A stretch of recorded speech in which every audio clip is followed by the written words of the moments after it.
ये कार्यक्रम सत्य घटनाओं से प्रेरित है। जिनके साथ ये घटनाएं घटी उसकी वास्तविकता उन्हीं तक सीमित है। भूत प्रेतों और असामान्य विषयों के होने पर चैनल कोई दावा नहीं करता और ना ही प्रोत्साहन करता है। कहते हैं कि भटकती बेचैन रूहें तब तक हमारा पीछा करती हैं जब तक कि उनका मकसद पूरा नहीं हो जाता। पर क्या ऐसा भी मुमकिन है कि कोई रूह का पीछा करता हो? आखिर ऐसा कौन हो सकता है जो रूहों को भी चैन नहीं लेने देता? पर रूहें हैं तो कभी मरती ही नहीं, तो क्या उनकी ये यातना इस कायनात के रहने तक चलती रह सकती है? मैं डॉक्टर नागर, पेशे से मनोवैज्ञानिक और पैशन से ह्यूमन माइंड का फैन, हर रात आपके पास लेकर आता हूँ मुझसे मिले कुछ लोगों की आप बीती, कुछ घटनाएं जिन्हें सुनकर आप सोचने पर मजबूर हो जाते हैं।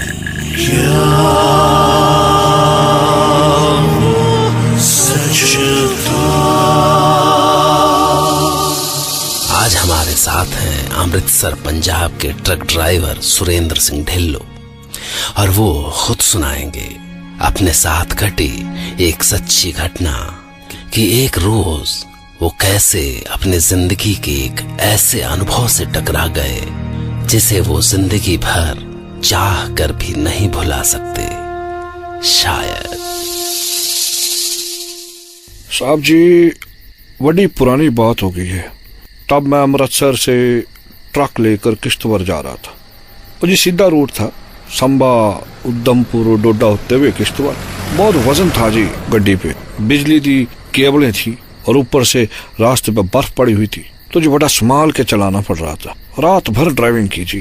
पापे क्लीनर ने ऊपर जाके पूरी नींद मार ली थी, पर मैं तो नहीं ना मार सकता ना नींद। समझ लो जी, नींद का एक झोंका आया तो ट्रक 200 मीटर नीचे खाई में। अपनी तो जिंदगी ऐसी है जी।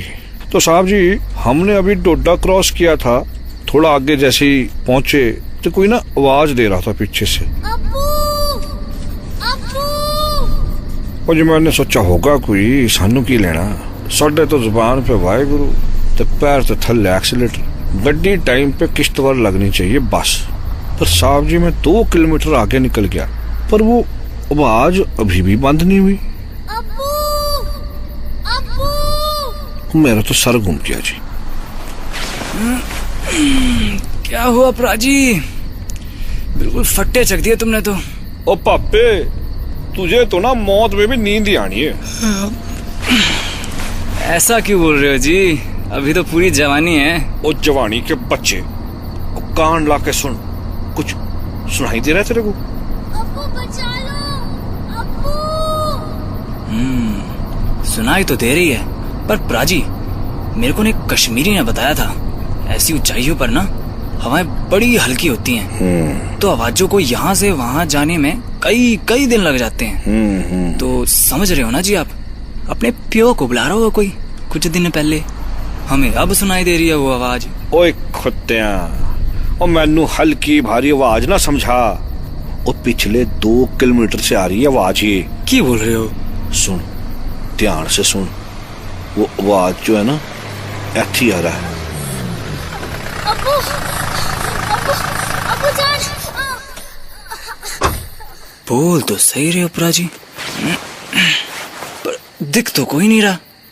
मुझे तभी अचानक मेरे सामने का दरवाजा खुला और वो कोई मुंडा था जी, पर उसकी शक्ल ना बिल्कुल प्रेत जैसी, काला सुखा, हड्डियां दन हड्जा। सच मानो साहब जी, बस हड्डियां ही हड्डियां दिख रही थी उसके शरीर विच। आँखां गड्ढे विच दसी और आवाज जैसे कोई गहरी खाई से आवाज दे रहा हो।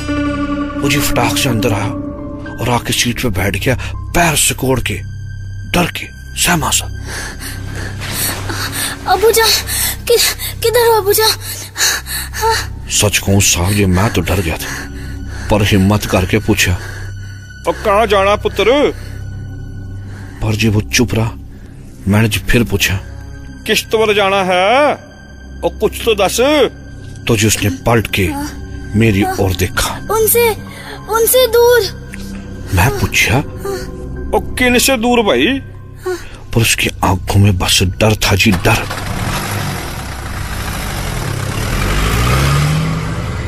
और कुछ ही देर हुई होगी कि पापे बोला, प्राची पीछे देखो, कोई आ रहा है। बहुत सारे लोग हैं, सफेद कपड़े, सफेद बाल, सफेद दाढ़ी। और मैंने घूम के देखा जी, सफेद घोड़ों पे बैठे वो लोग हमारे पीछे पीछे आ रहे थे। मेरे को तो यकीन नहीं हुआ जी, वो घोड़े ट्रक की स्पीड से। और तभी मेरा ध्यान उस मुंडे पे गया, वो डर से कांप रहा था जी। अब्बू, वो आ गए। अब्बू बचा लो अब्बू। अब्बू। मुझे पता नहीं जी क्या हुआ, क्या सोची। बस जी मैंने एस्केलेटर पे पैर दबाया, जितनी तेज भगा सका उतनी तेज भगाई जी गाड़ी। पर वो तो पीछा ही नहीं छोड़ रहे थे जी। की कर रहे हो प्राची? गड्डी खाई विच गिरेगी। ओ भगाने दे पप्पे, भगाने दे। गड्डी खाई में गिर गई तो पता नहीं बच भी जाएंगे, पर ये लोग जो पीछे पड़े हैं ना, उन्होंने पकड़ लिया तो नहीं छोड़ेंगे। और जी तभी उनमें से एक शक्ल मैंने रेयर व्यू मिरर में देखी जी। वो जी सफेद बर्फ जैसा, दाढ़ी बाल हवा में उड़ रहे सफेद। वो तभी अचानक दूसरी ओर से गेट खुला, हवा का जोर का झोंका बाहर से निकला और फिर धड़ाम से दरवाजा बंद हुआ। और वो मुंडा बाहर निकल गया जी, हवा के एक झोंके के साथ। ओ वाहेगुरु दा खालसा, वाहेगुरु दी फतेह। वाहेगुरु जान बख्श दे वाहेगुरु। ये क्या हो रहा है प्राची? वो कहाँ कूद गया चलते ट्रक से, वो भी। और प्राची देखो देखो, वो सारे भी चले गए। लगता है पापे वो सब मुंडे के पीछे आए थे, उड़ गए। आज तो ना जी मौत देख ली जीते जी। मुझे पापे डर से पीला पड़ चुका था। सच कहूं तो मेरे भी हाथ स्टीयरिंग पे कांप रहे थे, ठंड के मारे नहीं जी, डर के मारे। बस वाहेगुरु का नाम लेते लेते किसी तरह किश्तवाड़ पहुंचे तो जान में जान आई जी। वहां पे एक ढाबे में बैठे हुए खाना खा रहे थे जी, तो वहां के एक बुजुर्ग से हमने गल की। तो उस बुजुर्ग ने हमको जो बताया जी, उस पर यकीन नहीं हुआ। उधर किश्तवाड़ में एक रहमत बानी साहब रहते थे। अल्लाह के करम से बड़े दीनी और रूहानी इंसान थे। इतनी मकबूलियत थी उनकी कि जो एक बार उनसे मिल ले उनको भूल नहीं सकता था। उनके 3 बच्चे श्रीनगर में रहते थे, उनकी पहली बेगम के साथ। उनके पास बस उनकी दूसरी बेगम जुलेखा और उनका 10-12 साल का प्यारा सा बेटा अंबर बानी रहते थे। अंबर बुढ़ापे की औलाद था, तो बानी साहब को खास मोहब्बत थी उससे। बस वो दिन भर उसे अपने साथ लिए लिए घूमते, उससे बातें करते और उसके साथ बच्चे बन जाते। एक शाम की बात है कि वो हमेशा की तरह अंबर को अपने साथ लेके घर के पास की छोटी सी झील पे पहुंचे।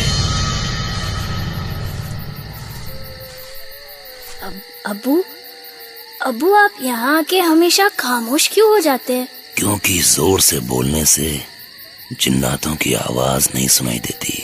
जिन्नात यहाँ आते हैं वो? हाँ, ध्यान से सुनो, वो आ गए। कुछ सुनाई दे रहा है? कुछ भी नहीं अब्बू। ध्यान से सुनो। ये तो पानी की आवाज आ रही है। हाँ, जिन्नात वजू कर रहे हैं। और वो देखो, झील के किनारे उनके पैरों के निशान। हाँ सच्ची अब्बू, पर वो दिखाई क्यों नहीं दे रहे? जिन्नात केवल चांद रात में ही दिखते हैं। तो चांद रात में मैं भी देख सकता हूँ उनको? नहीं अंबर, उनको देखने का ख्याल भी मत लाना, उनका गुस्सा बहुत खराब होता है। अंबर था तो बच्चा ही, बस उसके दिमाग में जाने कहां से जिन्नात को देखने की धुन सवार हो गई। और अगली चांद रात में वो अपने अब्बू से छिपके झील के दूसरे किनारे झाड़ियों में दुबक के बैठ गया। और कुछ ही देर में जिन्नात आए। अंबर को बस उनकी हल्की सी छाया सी दिखी। हाँ, और फिर जैसे ही जिन्नात वजू करके अपने सफेद घोड़ों पे सवार होकर वहां से निकले, अंबर भी घोड़ों की टापों की आवाज का पीछा करता हुआ उनके पीछे पीछे भागा। पर कुछ ही दूर चलने के बाद उसे आवाजें सुनाई देना बंद हो गईं। यहाँ से कहाँ चले गए? कैसे ढूंढूं उनको? वो रास्ता ढूंढने की कोशिश में अभी कुछ आगे गया ही होगा कि उसे सामने एक लकड़ी की उजाड़ सी पुरानी मस्जिद दिखी। कहीं वो जिन्नात यहाँ तो नहीं गए? पर अंबर आगे बढ़ा तो दरवाजा बंद मिला। तभी उसे एक और खिड़की दिखी और उसने उचक के खिड़की से झांकने की कोशिश की।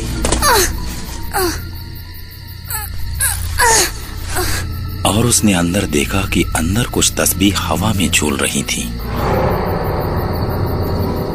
ये तस्बीह हवा में?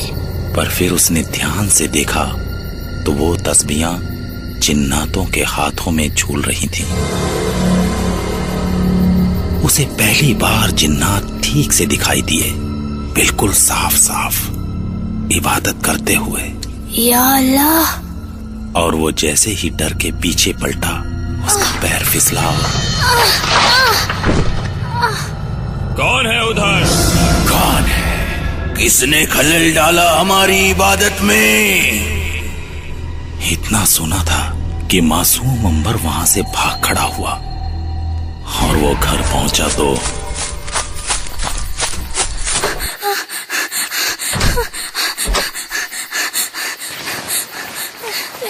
इतनी शाम ढले, कहाँ से आ रहे हो अंबर?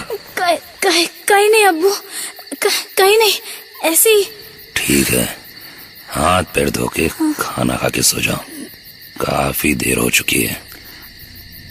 रहमत ने भी जोर देकर पूछा नहीं और दोनों रात का खाना खाकर सो गए। पर अभी अंबर की आंख ही लगी होगी कि वो अचानक उठकर चीखने लगा। अब्बू, अब्बू, अब्बू जान! क्या हुआ? क्या हुआ अंबर? क्या हुआ बेटा? वो आ गए, वो आ गए। कौन आ गया बेटा? कौन आ गया?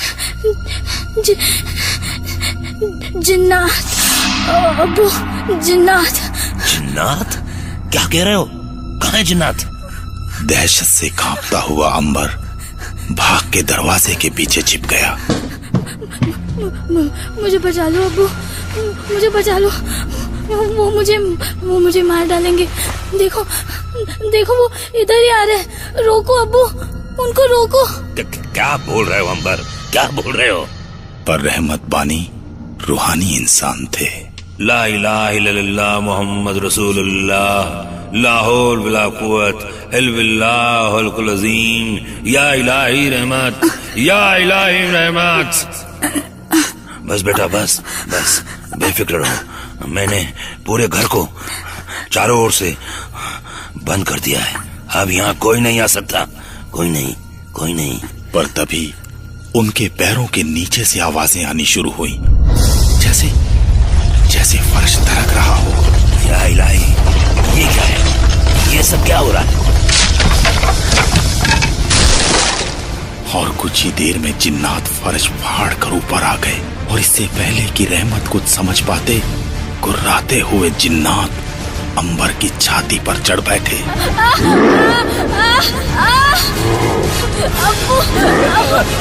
अब्बू बचा लो। कौन हो तुम? क्या चाहते हो? छोड़ दो मेरे मासूम बच्चे को, छोड़ दो। उसने क्या बिगाड़ा है? छोड़ दो, छोड़ो। हमारी इबादत में खलल डाला है इसने, नापाक किया है हमारी इबादत को। वो भी बच्चा है, मासूम है। रहमत को अंबर की सांसें घुटती दिखी। वो तड़प रहा था। अपने बेटे को तड़पता देखकर रहमत चीखी। बेटा अंबर, मेरे बच्चे, मैं इन जिन्नातों को बस एक लम्हे के लिए रोक सकता हूँ। बस बस तू उसी लम्हे में जान बचाकर भाग सकता है तो भाग जा, भाग जा, भाग जा। ला इलाहा इल्लल्लाह मुहम्मद रसूलुल्लाह, या इलाही रहमत, या इलाही रहमत, अंबर। और उनके असर से एक लम्हे को जिन्नात जहां थे वहीं रुक गए और बस अंबर उठकर जो भागा है तो वो आज तक भाग रहा है और जिन्नात उसका पीछा कर रहे हैं। कितने साल हो गए इस बात को? 50 बरस तो हो गए होंगे। पर बाबा वो मुंडा तो सिर्फ 10-12 साल का था, उससे ज्यादा नहीं होगा। वो तो उसी वक्त मर गया था बेटा, जब जिन्नात उसकी छाती पर चढ़ बैठे थे।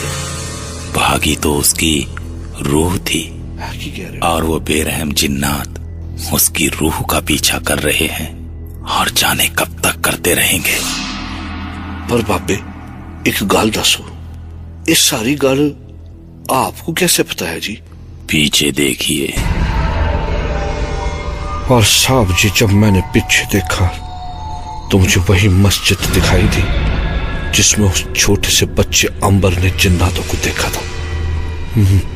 मैं बता नहीं सकता जी मैं कितना डर गया था जब मैं फिर से उस बुढ़े आदमी की तरफ देखने को घुमा तो जी मेरे सामने बुढ़ा आदमी नहीं पर वही सफेद दाढ़ी सफेद कपड़ों वाला जिन्नात दिखा जो हमारा पीछा कर रहा था जी। ये देखकर तो मैं घबरा गया जी और घबराकर मैं अपनी कुर्सी से खड़ा हो गया। मैंने देखा कि मैं चारों तरफ से उन सफेद पोश जिन्नातों से घिरा हुआ हूं और उन्हीं जिन्नातों के बीच में से सफेद कपड़े पहने हुए वही बच्चा अंबर निकल के आया जी। ये देख के तो मेरे पैरों के नीचे से जमीन खसक गई साहब जी।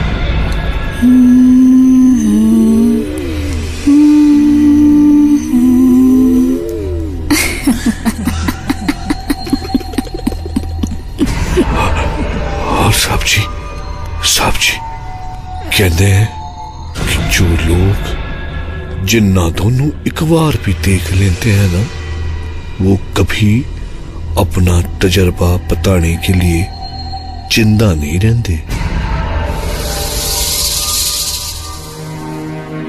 सवाल है कि क्या अंबर वाकई 50 साल पहले मर चुका था?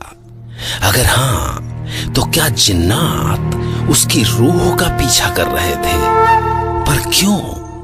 गीता में श्री कृष्ण ने कहा है कि आत्मा को न कोई शस्त्र काट सकता है, न आग जला सकती है, न हवा उसे सुखा सकती है और न पानी भिगो सकता है।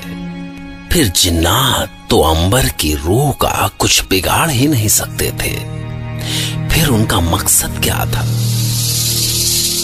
सोचिए, क्योंकि कल रात मैं भी तैयार रहूंगा आपके लिए एक नई घटना लेकर, जिसे सुनकर सुरेंद्र की तरह आप भी कह पड़ेंगे,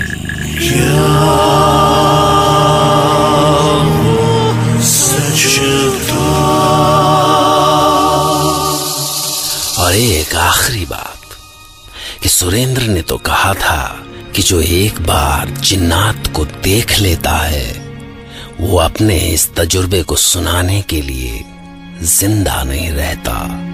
तो ये कहानी सुना कौन रहा था? आप सोचिए। तब तक के लिए goodbye and take care.